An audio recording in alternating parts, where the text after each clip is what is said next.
What's good? What's good, Mr. Funny Man? This video is about LeBron. Just want to look at this real quick. Makes his move to the baseline. Watch to the left. You're going to see Kwame Brown come in here.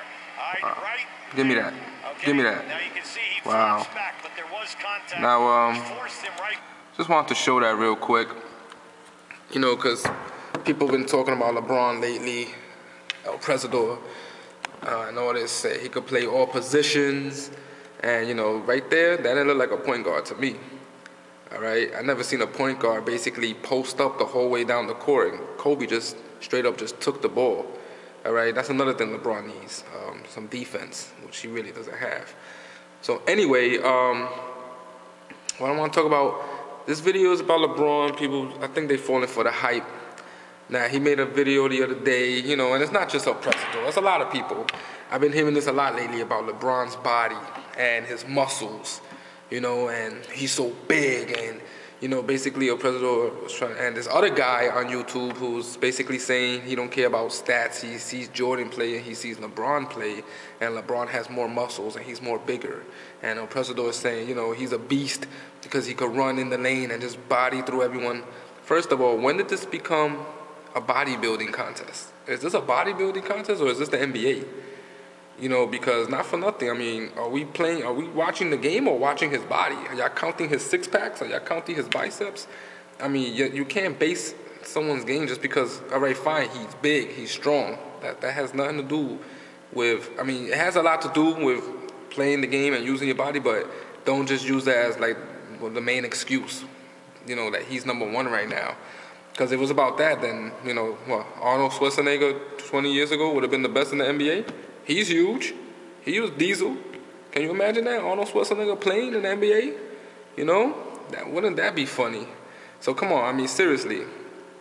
You know, that would be funny, you know? Yeah, I'm going to come, I'll be back. I got to sit on the bench, but I'll be back. I'll be back at halftime. I got to sit on the bench. All right? This is Arnold Schwarzenegger. I'm playing in the NBA because I'm Diesel. Because I'm strong. I'll be back. Yeah. Imagine that. That's my little impression, by the way. So anyway, but to say he's better than Jordan or to say he's even better than Kobe, you have to seriously, I don't know, you either smoking something or I don't know what. Because when it comes down to it, you know, when Kobe came in the NBA, he was young, he was quick, he was a high flyer, dunking it on everyone, on Yao Ming, on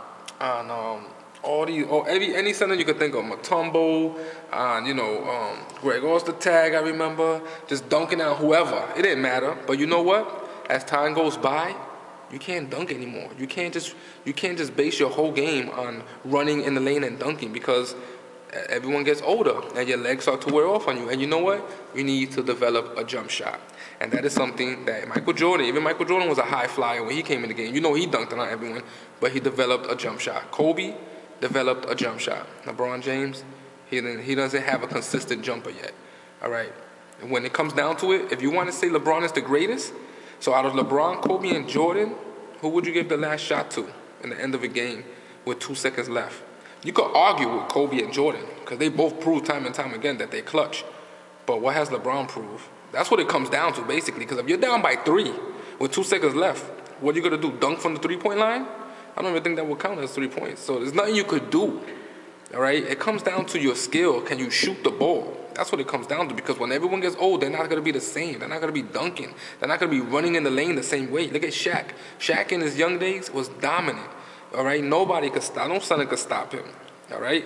But what happened? Now he's older. Is he the same? No. You just have to use your overall skills from that you have learned and picked up throughout your years. But he can't use that same kind of he can't be dominant like he used to be. He can't use his body like he used to anymore because he's slower. He's a little bigger, you know. So it's not the same. So LeBron, he ain't gonna be strong forever, people. All right, and he's already what in his 7th season. Went to the finals once. No rings. What, 1 MVP? And he's the best ever? You putting his name next to Michael Jordan, the god of basketball? Wow. Come on, you guys, seriously. Come on. Let's use our brains here. I mean, everyone has opinions, But my opinion of Jordan being better than LeBron or Kobe being better than LeBron has more facts. Don't come and say it's factual evidence that LeBron's the best because he's a beast. All right, fine. So you must he's a Showtimer guy, all right? Fine, he runs and he dunks and but come on, what? Seriously, he's not better than Kobe. He's not better than. He needs some defense. He needs a legitimate jump shot.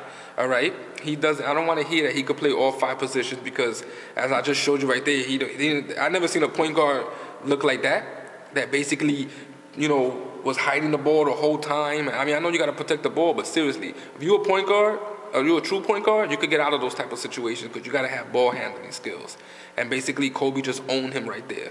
All right, he had nowhere to go. He pushed him off, and then Kobe stole it. That doesn't look like a point guard to me. All right? I don't want to hear he could play all 5 positions. I don't want to hear he could play center because there ain't no way back in the days he was holding down Shaq or Alonzo Mourning, or let's say even Olajuwon. Let's bring up all the centers, right? You say he could play every position. Can you imagine him holding those people? Yeah, all right, seriously, come on. Even Yao Ming, come on, one-on-one, seriously. Don't say he could play all 5 positions. All right, he grabs the ball, he runs to the hoop, all right? Someone breathes on him, they call a foul, and there you go. Half his points from the free throw lines, other few 8 points is from dunks, and 2, 3 lucky shots? And he's the greatest? Come on, people, seriously. All right, so LeBron, come on, he doesn't even have respect for the game.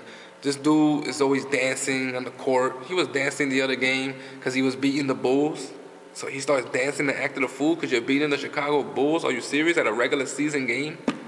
And you start doing all this because you're beating the Chicago Bulls? That's not even in the playoff race, right? I mean, they're in the playoff race, but they wouldn't even be in the playoffs right now? And you dancing for joy on that? But then you cry when you lose, right? You cry. And you don't want to shake no one's hands when you lose. Let me tell you something. I don't want to hear, he's a winner. Because Kobe's a winner.